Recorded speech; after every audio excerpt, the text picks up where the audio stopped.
absolute magician. He set up for...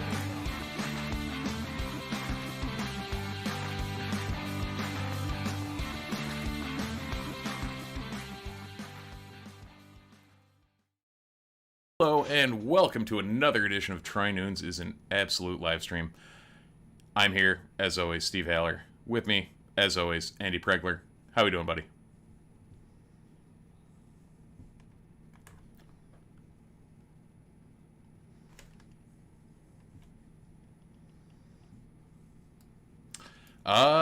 Doing good here. Riding high off of the Father's Day kick. So, you know, the advantages of having a child. I get one day a year to relax and do what I'm doing. So here we are.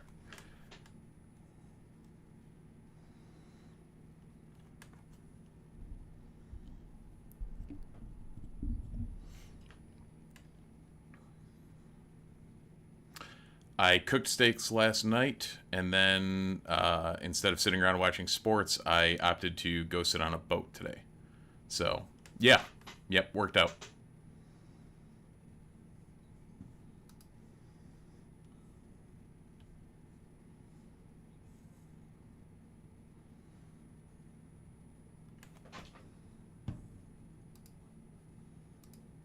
How about now? Try it again. Well, we're going to find out because I'm on tape delay yes. when I'm watching live. Oh, yeah. Okay. Yep, I think we're good. What ended up happening is my macro does not work like I thought it did, so we'll fix that moving forward, but I think you should be good now, Prigs. Good. Well, all I did was ask you if you cooked some steaks, and you did, and you sat on a boat, so you're living the best dad life that there is. I'm on a boat.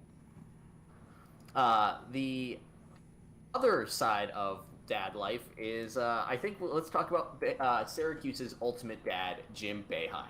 And no, we are not going to talk about the fact that he has 2 kids on the current basketball team.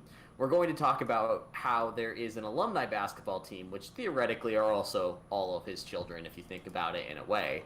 The alumni basketball team is returning.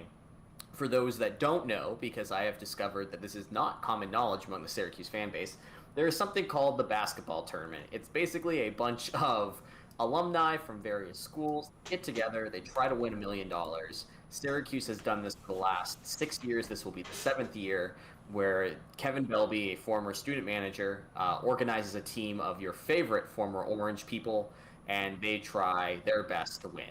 Right. The team has made the finals. They lost to Overseas Elite, who was an early dynasty in the tournament, and they've never really achieved that same level of success that they had early on because every other team got good and Syracuse really kind of struggled to find the right pieces. Yeah. Does that sound fair?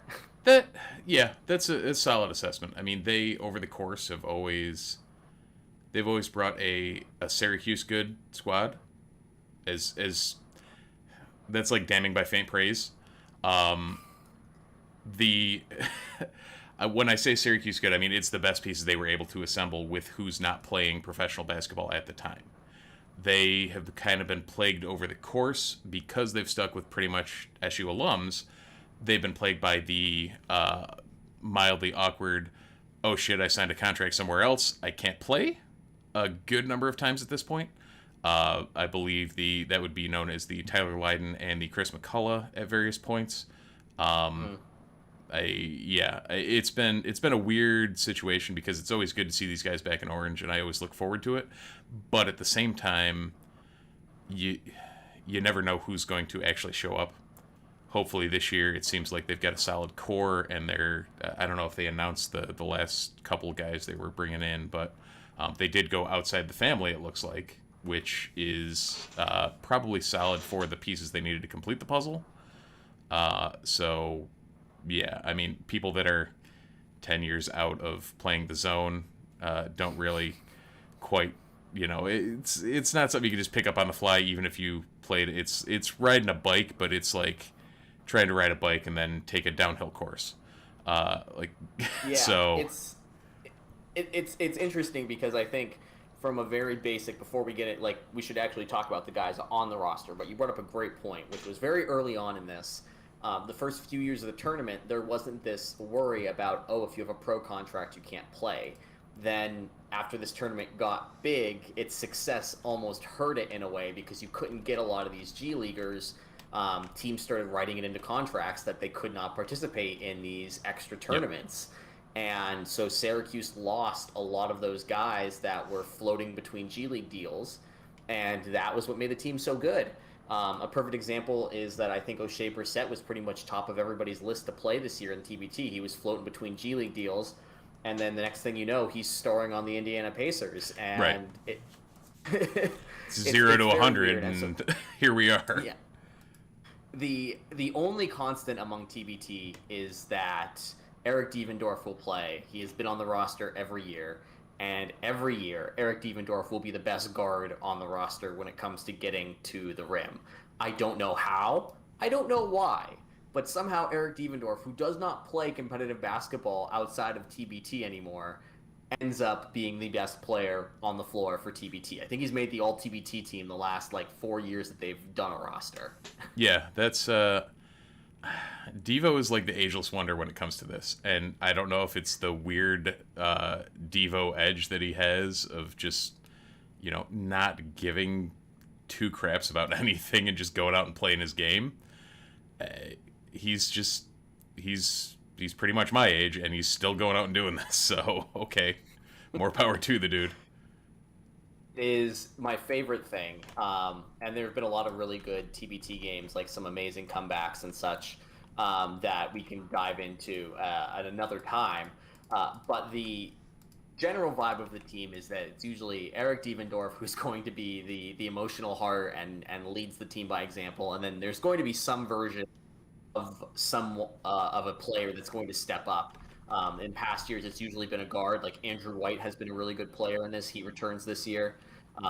Same thing with, why am I blanking on his name? John Gillen was a fantastic player in this tournament. He's not on this year's roster. It could be that he's got a G League deal lined up. But let's actually break down this year's roster. The Syracuse players on the roster are Eric Devendorf, Tyler Lydon, Malachi Richardson, Chris McCullough, CJ Fair, Pascal Chukwu, and Andrew White III. And as Steve mentioned early on, they are going outside of the family to the two remaining players that have been announced so far, Tyrese Rice and Kiefer Sykes, are both not Syracuse University alums. They've both played in TBT before with different teams. They've both got D1 basketball experience. Yep. And this year's team is coached not by Ryan Blackwell. He's an associate head coach. Sean Belby is the other assistant coach. The head coach is Jeremy Pope.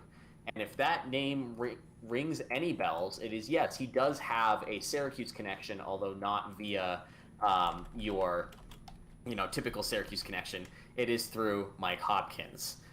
Jeremy, I don't remember the exact connection. I'm Googling it furiously right now, but I believe that he was a graduate assistant for Mike Hopkins at Washington and had some ties to Syracuse prior to that.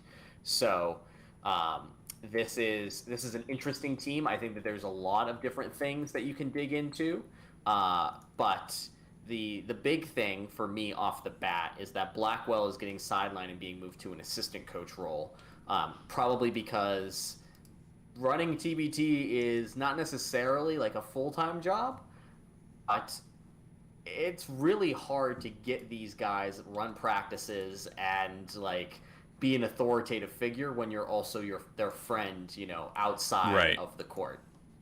Yeah, and that's kind of one of those. The combination of a couple of things showing that they may be buckling down and getting a little more serious this year. Not to say they weren't in the past years, but looking at what went wrong in the past years, and going outside the family for a head coach is. That's a solid thing. Going outside for Kiefer Sykes, who played for, I think, Wisconsin Green Bay, and then Tyrese Rice from BC, you're outside looking in at a couple of pieces that should complement, between the head coaching and not feeling the pressure from the Syracuse fan base that someone like Blackwell would have. it does kind of open things up a little. So we'll see how ultimately that ends up going. I think this is the first year there's been a non-SU alum as the coach. Yes. But I may be talking completely out of my keister at that point. No, because the first few years it was like Belby was on the bench and wasn't necessarily the coach, but there was Devo was like player coaching and exactly. And so I think this is the first actual head coach they brought in was Blackwell. And so Blackwell he's done a really nice job in that role. And I think it was partially because Blackwell has been angling for he's done a fantastic job at Liverpool. I think he's angling for something more. Tried to use TBT as a launching pad. The obvious less than amazing results probably didn't help him. It did give him more experience. Yeah, not the Scousers for the record. He's talking about Liverpool High School in Syracuse. Yes. We'll talk about soccer in a little bit. But Pope, I'm looking it up. He's actually he's big in Ontario the basketball, the other sport that Ontario is known for. And so his Syracuse connections go back to working at a lot of the prep schools that Syracuse has recruited from in the past. Some guys like O'Shea Brissett, who we mentioned off the top, came from the school that Pope was coaching at post his graduate stint at Washington. So gotcha. It's also like I know that Boeheim technically doesn't have any pull with this team. It is just kind of funny that like we went and got a guy with Canadian connections to coach a Boeheim's Army team as we continue to solidify the Canada's college basketball team moniker. Oh, absolutely. And it looks like he's currently a coach at University of Portland. So he's the assistant head coach or assistant coach there. An assistant coach, not the assistant head coach. Jesus. I'm blanking here. We're just all over the place tonight. Yeah, we're killing it, man. This is phenomenal content. Can you tell that this was a day where Steve and I were just like, oh yeah, we're gonna do a show and we're gonna have fun. I like at the only thing I can really talk about with this roster, because again we're missing two players, and honestly like TBT is always a crapshoot because we have no idea what these guys look like. We have no idea what they look like together. We won't know until usually pre-COVID, James Zuba and I were able to sneak into a couple practices, get a vibe of the team, get a feel for the roles that they were going to play out. That's probably not going to happen again, even though as things open up.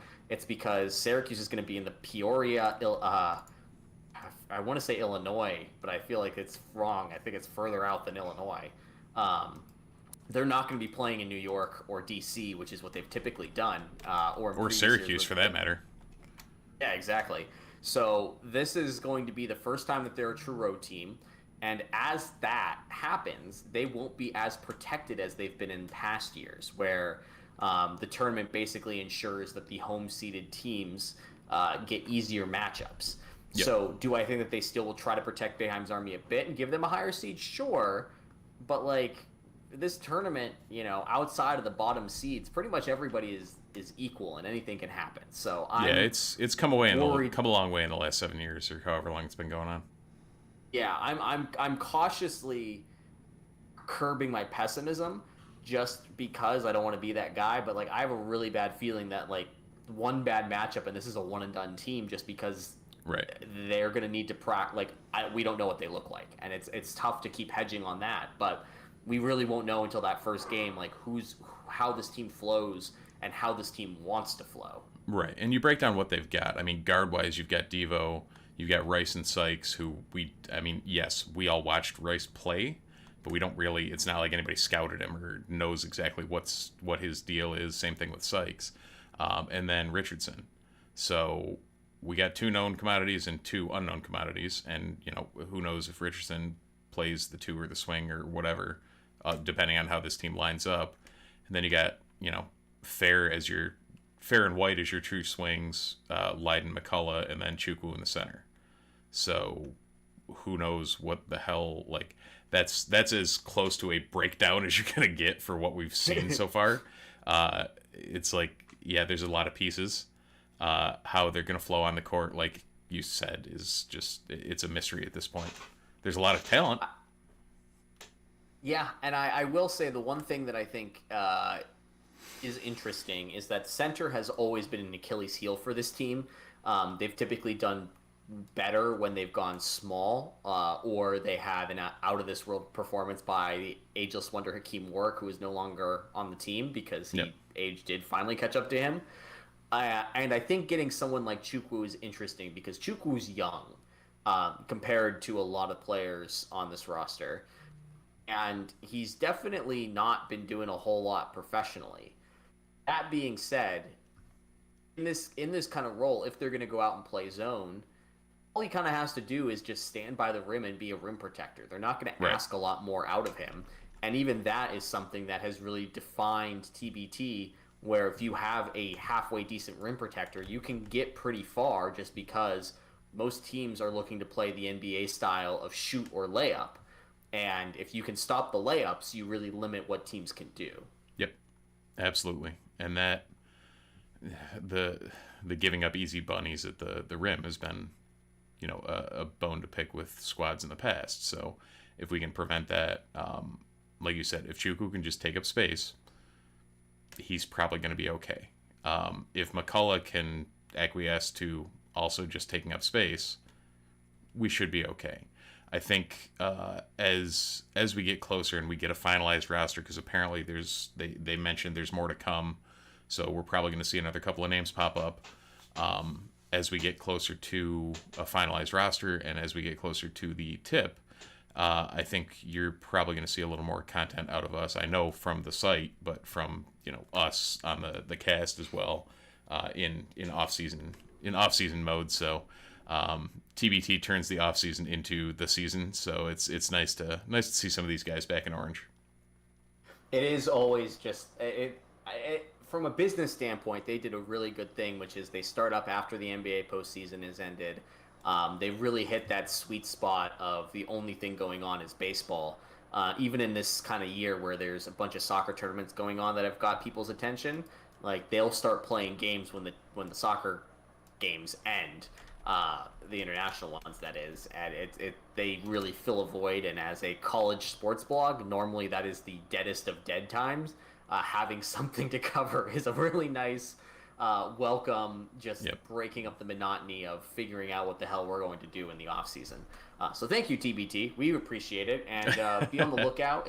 I don't want to say anything official. I don't want to break news on the live cast, but I do know that the NunesMagician TBT coverage this year will have a new flavor, and we'll probably have a little bit more, just because John is working behind the scenes, and we may soon have some more TBT sponsored content to bring you. I'm excited. Boy, I didn't even know that. So here we go. It was in the Slack. It was in the Slack while you were in the field, so I'm pretty sure okay. that's why you missed it. Yeah, I was walking through the woods, and you guys get to be talking about fun things. Yes. Cool. That works. Speaking of walking through the woods, what the hell has Dave Petramala been up to? I'm assuming walking through the woods because he is now the Syracuse defensive coordinator for men's lacrosse. Yeah, that seems right. For those that didn't see the news, this was a rumor that was reported by Inside Lacrosse as like they're talking about rumor as soon as Gary Gait was hired as head coach. Turns out that was pretty substantiated. That was substantiated later by Inside Lacrosse. The official announcement has yet to happen, but he's the former Johns Hopkins head coach who went up against John Desko many a times, went up against Gary Gait on the field. They are pretty much as close to like bitter rivals as you can get, but it is kind of like this is the Death Star. Syracuse lacrosse is just like, screw it, we're gonna bring in everybody for this thing, and if this group can't figure it out, we probably have a much larger issue on our hands. Yeah, likely. It's a weird one because, like you said, Petramala and Gait, like when they were on the field, were bitter rivals. Petramala was the coach for Hopkins for years. I know towards the end of his tenure, there were some questions. There's a reason he's not their head coach anymore. That said, a lot of times you see, are we assembling a Saban-like staff where it's just like, oh, you need to come in and rehab some coaching. All right, come on, just join us for a little bit, and you still have the name. You can still bring in the recruits. You can still do what you want. I don't know. It's amazing to bring in someone with that much men's head coaching experience on the staff, especially for someone like Gate who doesn't have the experience on the men's side. So I think overall that's going to put us in a good place. The only question that really arises is what there's a lot of questions on that defense. They lost a lot, and what Petro is going to bring to backfilling that. Working with these young kids, working with some of the returners that can slot in, whoever is going to be behind Porter. I am not John Orsonego, so I really don't know off the top of my head. If you ask me who the backup keeper for the soccer team was, I got you. But with lacrosse, I'm a little less deep. So Andres Quevedo, for the matter. I figured I'd cut that off before you inevitably asked me. So yeah, it's really a weird situation they're going to be in, and hopefully we figure out, what having Petro on staff, and it, for all accounts, it seems like Pat March is hanging around. So you have probably one of the most experienced assistant coaching staffs in the country, under a relatively, yes, he's coached the women's game for a long time, but a fresh new head coach for the men. So I think we're going to have some gelling and growing pains similar to what you mentioned previously for TBT, where we're not going to know what we have until we see it. So yeah, the Nick Saban finishing school, which is I have to give that trademark to Stephen Godfrey. There's a quarter for you, Stephen. Is one of the most fascinating things in football, where it started off very much similar to the Petro hire, where they're getting that guy out of retirement to come in and coach for a couple of years, and it wasn't necessarily to go get a head coaching job elsewhere. It was just, I'm bored, I want to coach, and Nick Saban realizes that getting someone with that much experience and that much talent in the room is a net positive, and he has an endless supply of money, so it doesn't matter. He'll bring them in. Now it's where Doug Marrone goes, because he's basically burned out of the NFL and doesn't know if he wants to go back to the NFL or wants to do college. So he goes to Nick Saban's finishing school for a year, coaches up the best offensive line in the country, and will get credit for it, which that's an entirely different diatribe that we'll get into another time.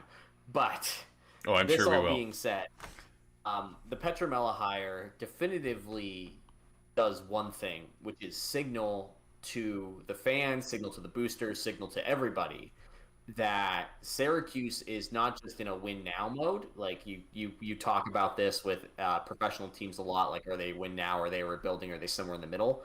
Yeah. College is obviously a little bit different, where you don't necessarily get that opportunity to build up because you have the 4-year cycle in and out. You can't really keep a roster cohesion together for very long.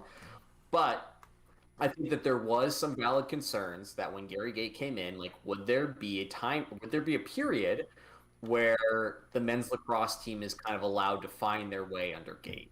Will we allow for what happened this past year, where the team has a first-round exit after a middling regular season, because it's a new coach, it's a new system, it's an adjustment for both the coach and the players, because this coach has not been around the team in the same way that most other men's coaches would be.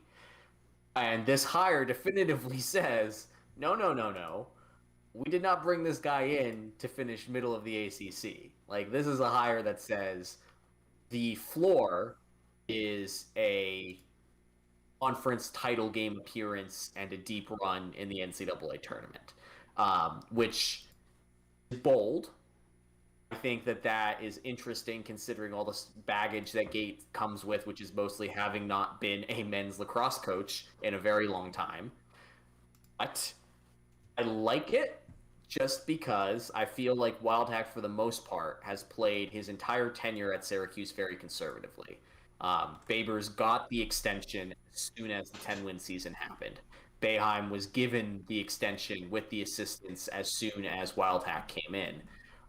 Pretty much there hasn't been a ton from the Wildhack administration that wasn't expected. Yep.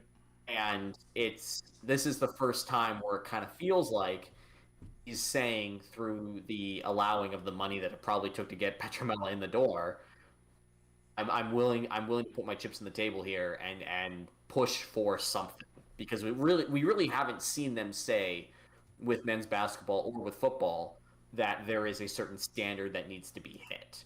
Both times Wildhack has played it very happy with the coaching staff. I'm happy with where we're at. We'd obviously like to do better in X, Y, and Z, but I'm not moving on from anyone. This was very different. Yeah, and that's we beat it to death at this point. But I'll be very curious after watching them drop the bag on men's lacrosse what they're going to do on the women's side. And it's one of those where it's like, I don't want to play the game, but I gotta play the game. Like, what are they mentioned that they're going through a search and that they're going to be interviewing people, but like, you literally just went from Gary Gate money on the women's side. What are you gonna do? Who's dropping the bag? Because someone needs to bring it with the talent on that roster. You need to bring in a coaching staff to fit with that talent. And are we going to do that? I don't know. I hope so. I sure as hell hope so. But I mean, who knows? You're mentioning they've got an opportunity to win a national title. They were literally BC played the tournament of their lives, and Syracuse was right there. Yeah, they were steps away, and I don't know. It's just, it will be extremely disheartening if, and in all honesty, if they go through the search and they hire, whoever they hire, and it just doesn't work out, it doesn't work out.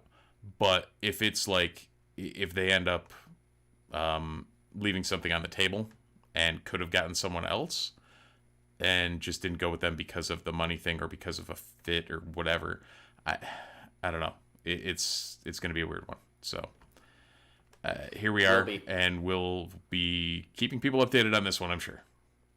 Oh, I'm sure that news will break on this like Friday at 7:00 or something. Just absolutely inconvenient for everybody on the site.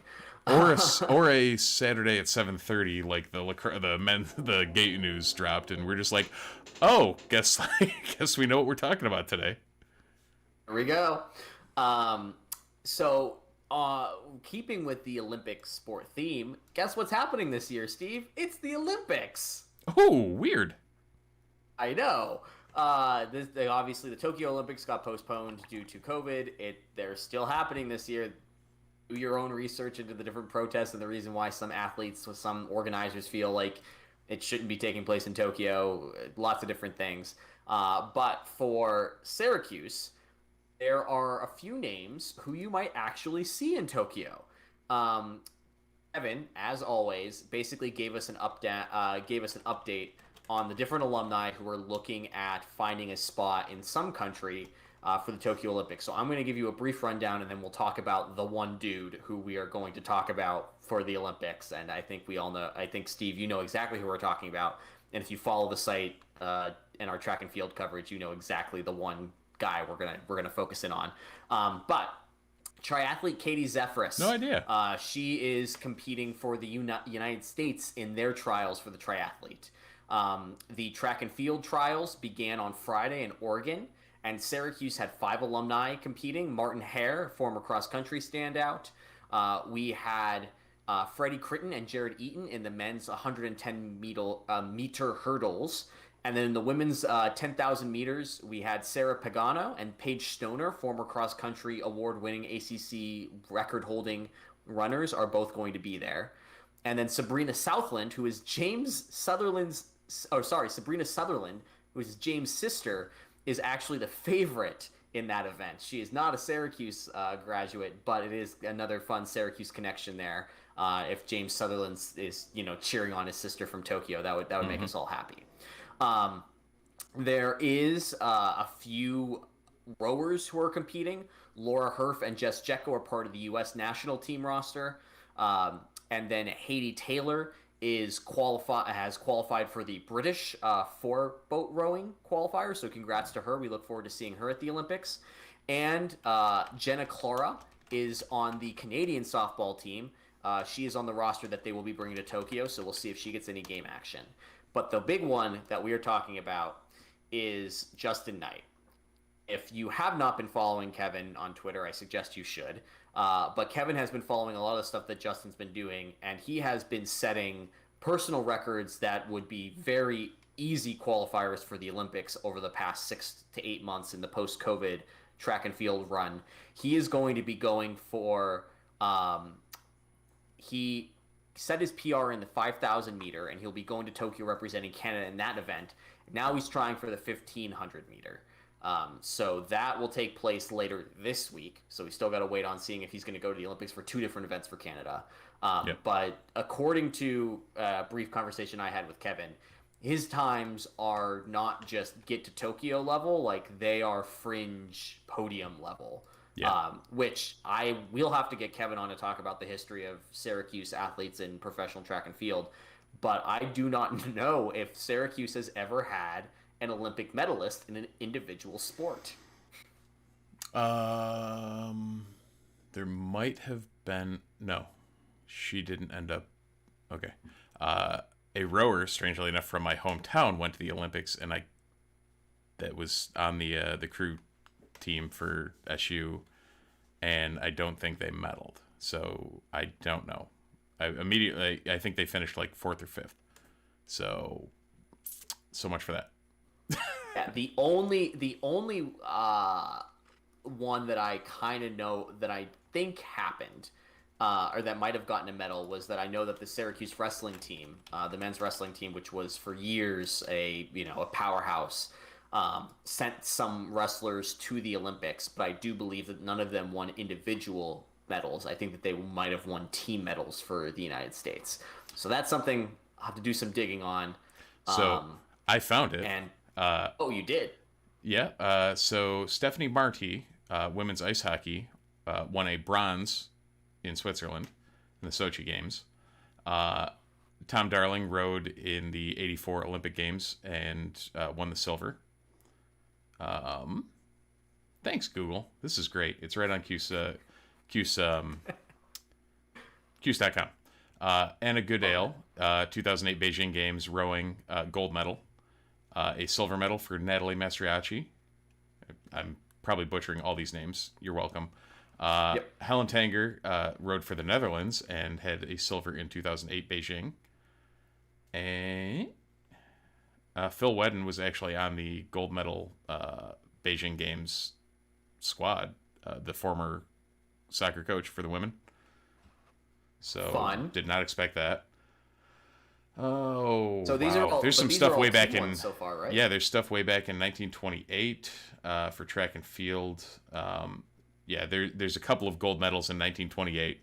So Ray Barbuti, I don't know if he's still hanging around, but 1928 Amsterdam Games had 2 golds in both relays, the 400 and the 1600. Wow. Yeah, some silver and gold in Paris for Chet Bowman.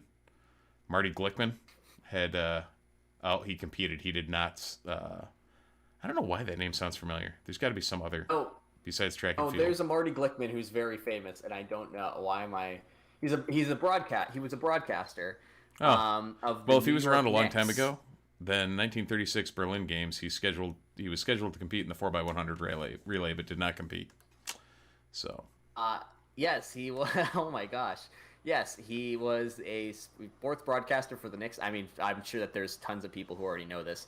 But yeah, he was a track and field. He was on the football team as well. And he became the Knicks voice of the New York Knicks for a very long time. I think he might have something named after him at Syracuse. I definitely remember hearing a Newhouse Glickman thing, but I was not one of the high-achieving Newhouse kids. I didn't go to Newhouse, so thanks, ESF. You got to.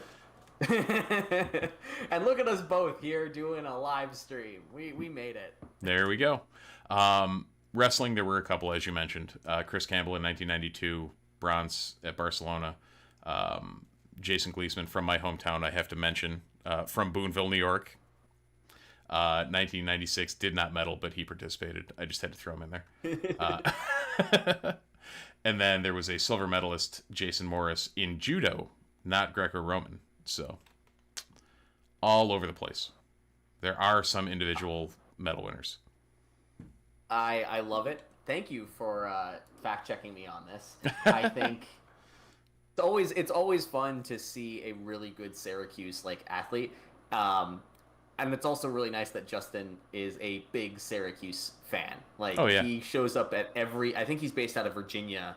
He's at every single UVA VTech basketball and football game wearing a Carmelo Anthony jersey, and I love that commitment. I still owe him 2 NunesMagician shirts that I forgot to send out. That Justin, in all honesty, if you're listening to this, get a hold of me and get me your address, because they're literally sitting in one of those black bins down there. Has the 2 shirts that I pulled out to give you that I found last week.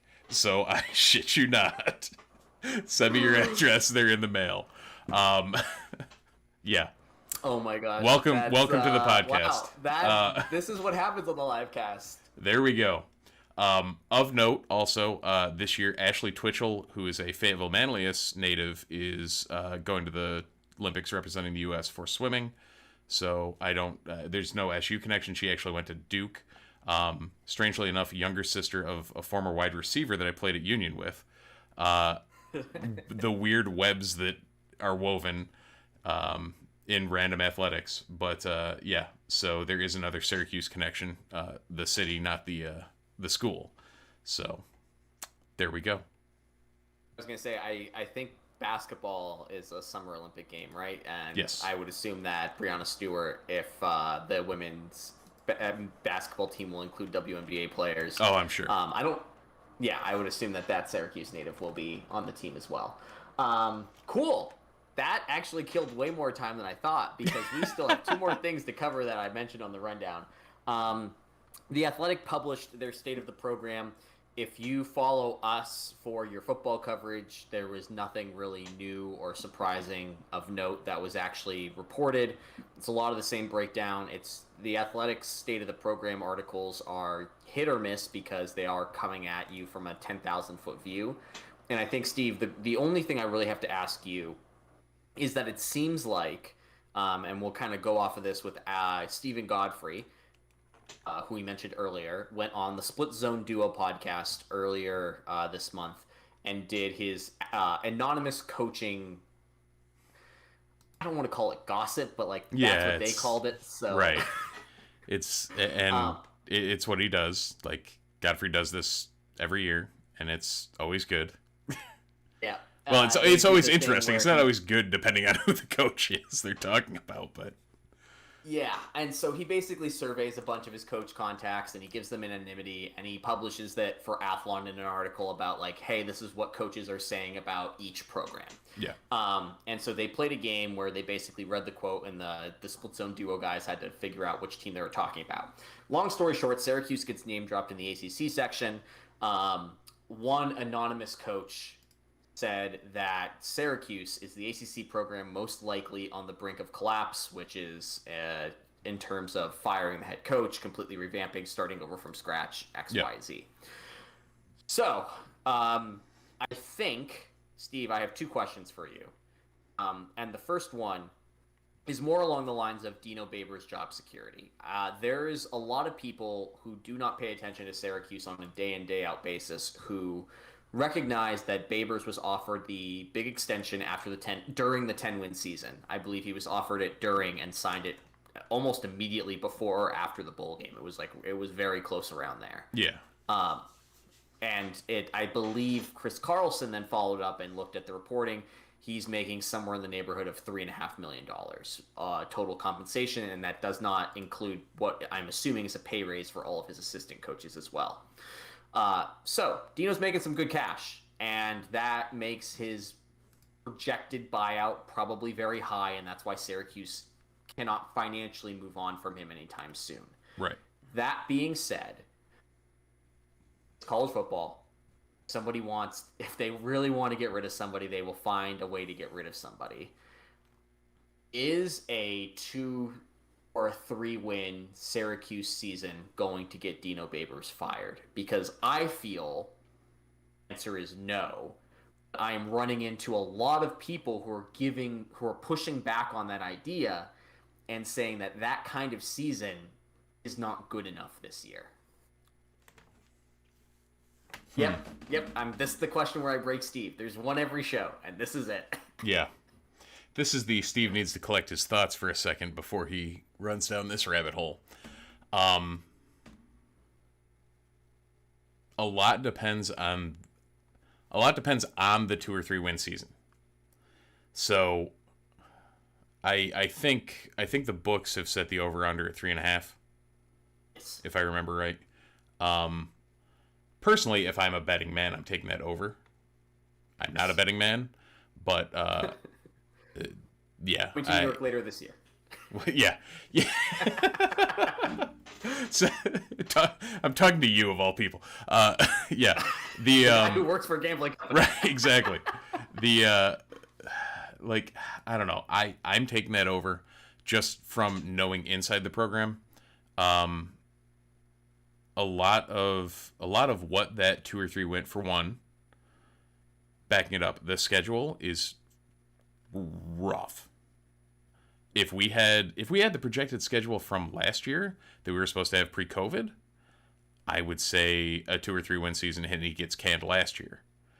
As weird as that sounds, because what we got handed after the reshuffle and then the mess on top of it was significantly different than what that would have been with the prior schedule, the original schedule we had. The schedule this year is very rough. I don't think with a 4-win season Dino gets canned. 3-win season, there's a lot of look test involved. 2-win season, I would say he's probably out the door. I don't know what the buyout would be.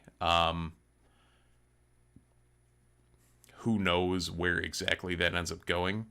And this is all hypotheticals, because in no way do I actually think there's a 2 or 3 win season on the horizon.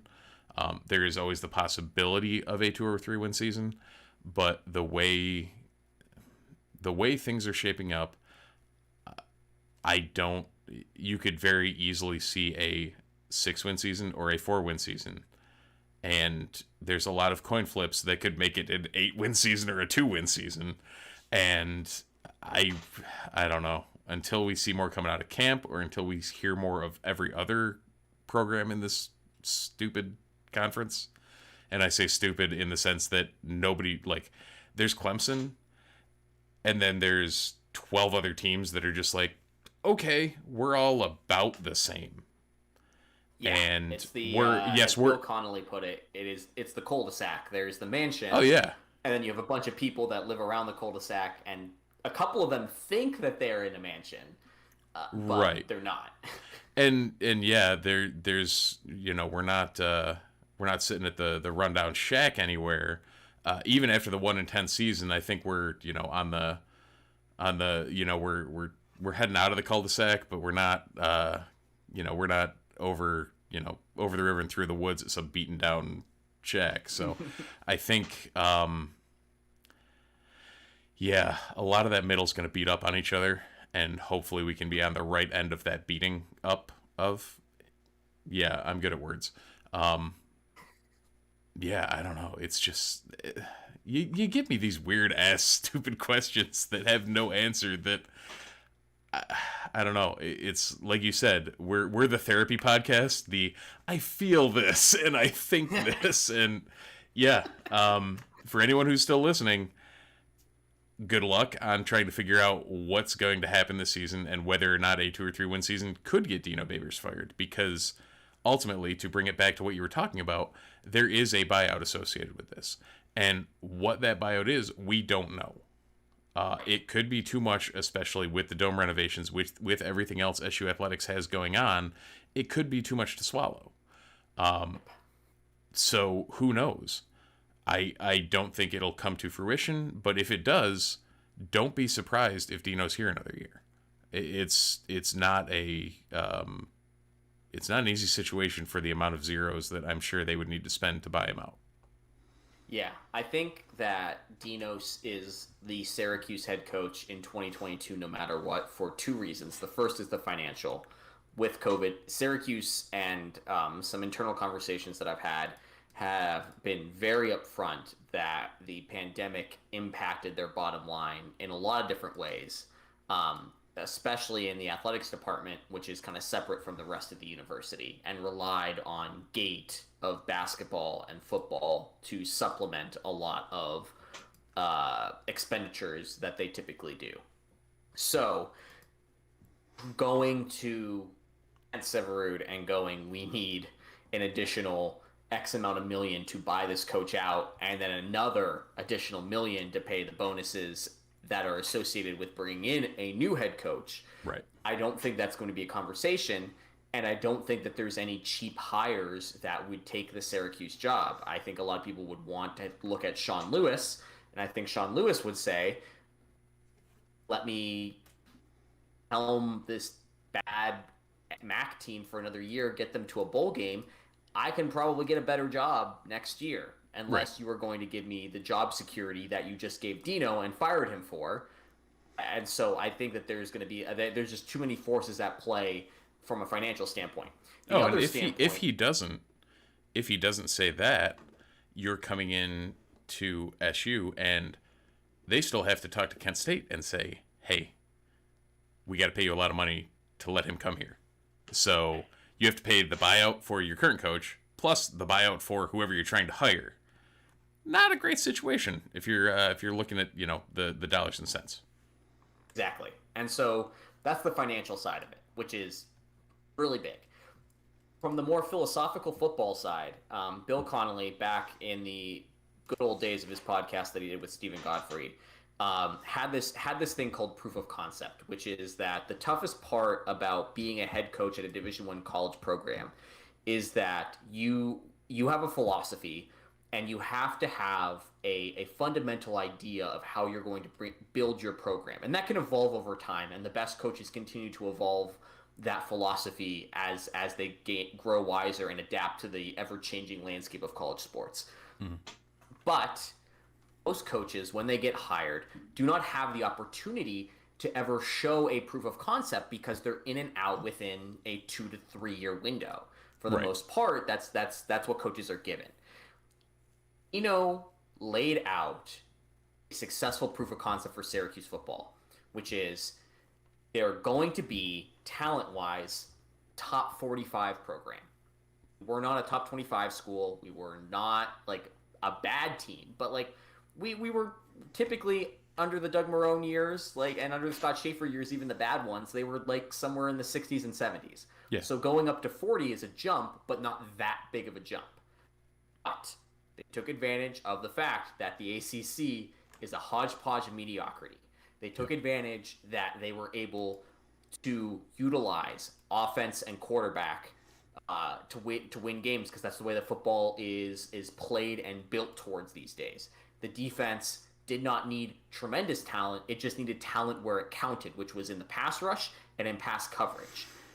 And that proof of concept got Syracuse to a top 25 ranking, a double-digit win season, and enough football signups so that they were able to sell out of season tickets that next year. Right. That proof of concept is probably the most sustainable version of Syracuse that you could have.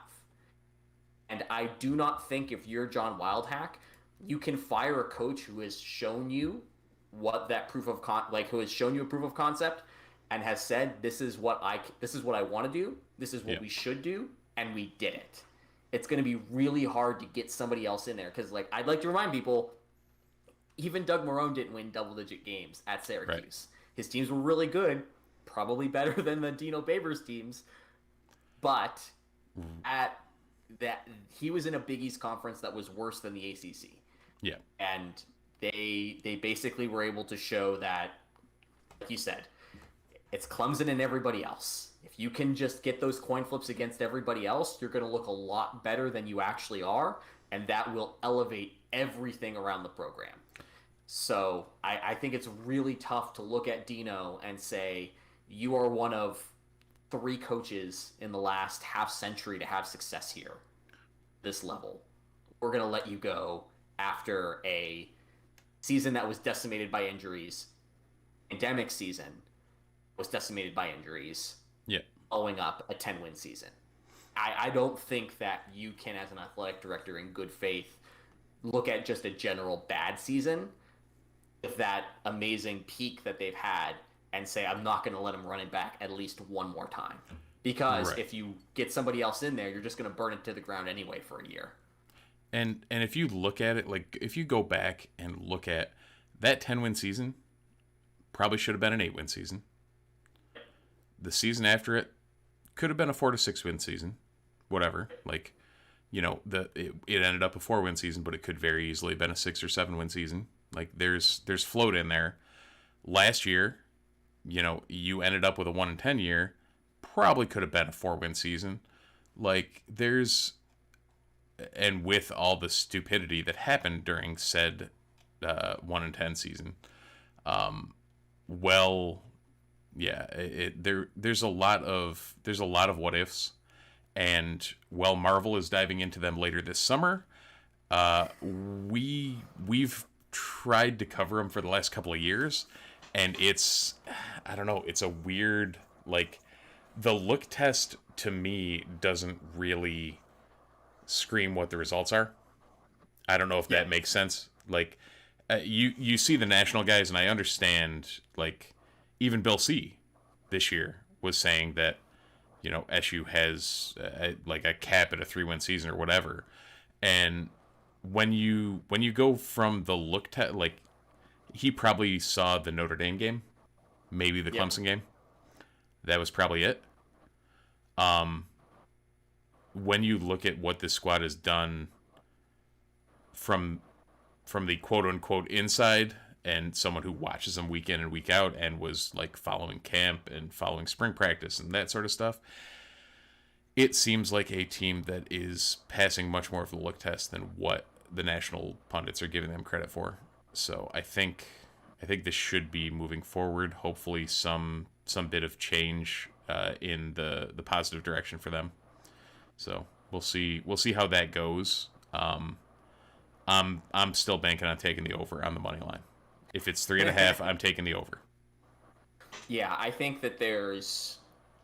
I don't think that we're having this conversation about Dino Babers in a sub-3. I think that there are going to be some fans if he only wins 4 or 5. Like, if he doesn't make a bowl game, they're going to be up in arms. I am fine with a non-bowl game if they're competitive in a lot of these middle. And again, we just don't know what the middle class of the ACC looks like. Like, that's going to determine so much of what Syracuse does. And I appreciate Bill C. I appreciate everybody prognosticating. They're doing the same thing that they do every year, which is that all these middle-tier ACC teams, they're rating as fringe top 25 teams, when we know what will happen is that 3 or 4 of them will be hanging around that 20 to 30 like receiving vote spots. The rest of them are going to fade into the jumble that is college football. It happens every year, and people like what there is on paper, but ultimately a bunch of these ACC schools are just the same as Syracuse, where they're relying on a lot of different coin flips, and a few just don't go their way, and they fall off the radar. And all Syracuse needs to do is stay healthy, and I think a healthy Syracuse team is good enough for at least 4 wins, if not 5. Right. Beyond that, they're going to need some extra luck. Oh, yeah, absolutely. But I think, I guess like you said, bowl game or bust isn't necessarily where I want to be with this team, especially coming off a 1-10 year. But it's not out of the realm of possibility with the stupidity that is the ACC. So We'll see where it goes as we get closer and hear more and see what the health on the roster looks like. That will dictate a lot more of how couched all of our predictions end up being going into the season. Yeah, I think that's very true. As we somehow approach the top of the hour mark with a very slow news week, because thank you, Athletic Preview, for coming out and allowing us to talk about Syracuse in a holistic way, which is not something we typically do in this show. We're usually hyper-focused in on one element, and this was the holistic one. We talk about a couple of different random off-topic things. I want to talk to you, Steve, about the Euros. Okay. I don't know. Don't threaten me with a good time. I know. This is the part where we go full pro sports here. So if you are somebody who is wondering why everyone's freaking out about the Euros, all you need to know is that it's pretty much the best teams in the world are almost exclusively in Europe with like a handful of everything else, and they get together every 4 years and they play, or every 2 years or every 4 years. 4 years. It's always opposite World Cups. There we go. Well, it's normally opposite World Cups unless you have a global pandemic. Yes. And they basically compete against each other to become king of Europe. And it's always a really fun, stupid soccer tournament. It's especially fun and stupid when the tournament is being held in Scotland, which does not have a good national team. But then that national team goes out and ties England, their colonizers that they just despise with so much vitriol. It's really fun. I want to ask you just like I don't know if you saw this, but Bill Connolly, our good friend who we've referenced at least 5 times in the show, wrote an article about how Italy, who has dominated their group to date, Yep. is the only team truly playing to their strengths, which is that they have deep attacking talent, they can play a wide open style. Don't look at our over 30 center backs and like let's just keep the ball on the other side of the field and we'll figure it out from there. Well, England, Netherlands, France, Germany have tried to lock it down and rely on their depth to eke them through to the knockout stages where they'll then maybe unleash the top end talent.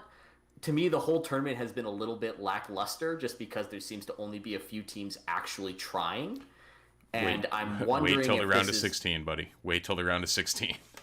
Right. I'm wondering if this is just because of the new format where like more teams advance out of the group stages just because they've made the way that they've set up the groups. It's like you're going to have the top 2 and then a couple of third place teams. Like you round out the group of round out the 16. Yeah. So for anyone who doesn't know, there's six groups. The top 2 of each group advance to a round of 16. Now, when you do the math, 6 times 2 is 12. So 4 of the third place teams do advance, based on how they performed in the tournament. Italy's looked really good, but they've also played Wales, Switzerland, and Turkey. Good teams, but not the group that has literally France and Germany, who are probably the top 2 seeds in this tournament, playing against each other, and then also Cristiano Ronaldo playing against them. So, and then there's Hungary doing Hungary things. But that group is like, you have the 1 overall, and you probably have the 2 overall. It's just impressive. And that France versus Germany game was a 1-0, like, went down to the last minute. Germany could have equalized a couple of times. There was France could have pulled ahead a couple of times. Like, it was just a knockdown, drag out, very good match against. Or when you look at like, this could have been this could have been a win either way, and nobody would have batted an eye. But yeah, it's been a weird tournament. It's been good. I've been enjoying watching it. Just from I don't know if it's just from a watching soccer in the summer standpoint, but like Belgium's kind of walking their group when you have that much talent, and again, you're in a group with Russia, Finland, and Denmark. All apologies to Denmark after what happened, and apparently what UEFA, I don't know if you saw, but UEFA basically forced them to play after the Ericsson incident. Oh man, they had the goodwill from the Super League, and between that and the Hungary and Germany shit, they really squandered that in about a week. Yeah, they found a way to completely fuck it up, which that sounds like UEFA. It's been a tournament. I mean, Group D, you talk about England, you talk about Scotland, because the way they seeded it this tournament, instead of hosting it in a specific country, it's been throughout Europe, certain stadiums, and in this case, in the case of Scotland, they are, I believe they're hosting group stage and round of I think they're definitely doing group stage in Glasgow. Yeah, so Hampden Park has they have group stage games, and then they will also be hosting some of the round of 16. The finals at Wembley, so that'll be interesting. Is it coming home? If you look at right now as it stands, let me pull up the standings right now. So as it stands, I don't think it's coming home because England, coming out of the groups, currently in second, they still have a match to play. But second in the group would draw France in their first round of 16 game. I'm not a doctor. England's got a good team. France is a dynamo. I don't know what, like, that squad, just put N'Golo Kante on the pitch and the rest of the team can fall around them. But it's even better when the rest of the team is that talented. Yeah, I don't know. I don't really particularly see anybody blowing through France anytime soon. So we'll see. I don't know. They drew Hungary. Yeah, so that the was next time that we chat, we'll definitely be deep into the knockout rounds. We'll have a better idea because obviously win or go home games in soccer get real wonky real quick. Yeah. But if you are not watching, the best thing about this tournament is that for those of you who are still working at home, the games were in the group stages at 9, 12, and 3. Now they're at 12 and 3 for the remainder of the group stages. Last 5, yeah. Yeah, for Eastern time, which means that you get some great afternoon background noise going on, and it's just fun. Yeah, that Hungary France match that I mentioned. Hungary equalized 2 minutes of stoppage time before the half. Or Hungary went ahead 2 minutes of stoppage time before the half. Antoine Griezmann pulled one back in the 66th minute. France had 70% of possession to 30% Hungary possession. 15 shots to 5. And drew 1-1. So welcome to soccer. Stupid things can happen. Stupid results can happen. And France is still top of the group. So... for those of you that are yelling at me for not talking about the Copa of South America, I'm sorry. It's a great tournament. Euro is just so much better. Copa America ends up usually being, a solid second fiddle. So, unless the U.S. is playing, and then I pay attention. But that hasn't happened in a long time. So. Oh, but congrats to the U.S. for winning the CONCACAF Nations League. Nations League. They lifted a trophy. It's all good. That game was the first time that I have enjoyed watching the United States men's national team in 5 years. If you want to see the epitome of the U.S. versus Mexico rivalry, go back and watch that game. The first 30 to 45 minutes, the U.S. looked like a hot pile of trash. The second half, they came alive a little. The Mexican fans threw various things at U.S. players, actually hit Gio Reyna with a bottle of God knows what at some point. And he needed the medical staff to come over. There was a lot, late penalties, all sorts of crazy things. Christian Pulisic netting the penalty in the first stanza of extra time, and then Ethan Horvath with a penalty save at the end of the second stanza of extra time. So it was in for the goalie that really injured himself to the point a non-contact knee injury. Zach Steffen with a non-contact knee injury. It ticked every box in the U.S.-Mexico rivalry. So if you'd like to take a look at that, it's probably worth taking a look at. It's Steve and I get to live in this wonderful world now where international soccer is the big thing this summer, which Steve, I don't know if you knew this, we're just 8 weeks away from the start of the Premier League season. No, we're not. No, we're not. No, there's no no feasible way. It makes me really happy. The Premier League season is I believe just eight weeks away now. So the preseason tournaments or the preseason kickoffs where they just kick it around against, generic American team. Hello, Arsenal, Everton. I think Crystal Palace is coming over for some godforsaken reason. We'll start seeing those on Fox Sports 1 and whatnot, and then then the big boy games start. Yep. So I guess now that we've completely diverted everybody with way too much soccer talk, and somehow, as always, gone over the hour mark of talking about Syracuse sports. What do you say we put a bow on this one?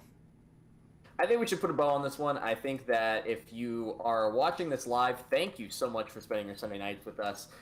Make sure that you like our channel, like this video, subscribe to the channel, hit that bell so that way you can get notifications when we push the live stream out. We're going to be doing plenty of these Sunday night videos, but also we might have a couple of other tricks up our sleeve this summer, so you don't want to miss those out. So that's why you want to do all that stuff. If you're watching this on Monday, either in the morning or in the afternoon, thanks for visiting NunesMagician.com. Thanks for clicking this video. Make sure you subscribe to the Nunes Magician YouTube channel anyways, because there's lots of fun old videos on there, like myself in college doing a pregame hit for some goddamn reason, along with Sean Keeley's weird comedic things that still, his video with his wife and a child actor explaining the college football playoff as if it was a school setting is still probably the most accurate description of the entire system that has ever been put to film. So Yeah. that's all on our YouTube channel somehow, and you should just subscribe to it and have a good time. But I'm Andy Pregler, at AC Pregler on Twitter, as it says on the thing. He's Steve Haller. He is the magical producer that makes all of this happen. We will be back here next Sunday at 8 p.m. Eastern to talk about whatever else happens in Syracuse sports, talk about the Euros, talk about Loki. We didn't even talk about Loki. You'll have to tune into Steve's other podcast for that one. You should watch it. It's really, really good. And also, if you tune in 25 minutes to the Multiverse Report, we'll be talking about it there. So feel free. The Multiverse Report on your favorite podcatcher or themultiversereport.com. Check it out. There we go. We plugged our stuff. I'm Andy Pregler. He's Steve Haller. Go Orange. Go Orange.